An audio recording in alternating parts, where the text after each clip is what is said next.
ఒక వ్యక్తితో మనం ఎంత క్లోజ్ అవుతుంటామో ఆ వ్యక్తి గురించిన చాలా విషయాలు మనకేమవుతూ ఉంటాయి, తెలుస్తుంటాయి. దూరంగా నిలబడితే పెద్దగా తెలియకపోవచ్చు.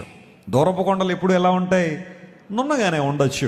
అది ఒకవేళ నెగిటివ్ సెన్స్లో వాడినప్పటికీ కూడా దూరంగా ఉన్న వ్యక్తుల గురించి పెద్దగా మనకి ఇన్ఫర్మేషన్ తెలియకపోవచ్చు. కానీ ఒక వ్యక్తికి దగ్గర అవుతున్నప్పుడు ఆ వ్యక్తులు ఉన్న మంచి అయినా చెడైనా చాలా ఈజీగా మనకు తెలుస్తూ ఉంటుంది. నేను మాట చెబుతాను, ఒక మనిషికి దగ్గర అయ్యేంత వరకు, ఒక మనిషికి దగ్గర అవుతున్న కొలది వారిలో ఉన్న చెడుతనం తెలుస్తుందేమో, కానీ నా యేసయ్యకి దగ్గర అయ్యే కొలది ఆయనలో ఉన్న మంచితనం తెలుస్తుంది. దేవుడు నా మను స్తోత్రం కలుగునుగాక. నా యేసయ్యకి దగ్గర అయ్యే కొలది ఆయన ఇంకా ఎంత మంచివాడు.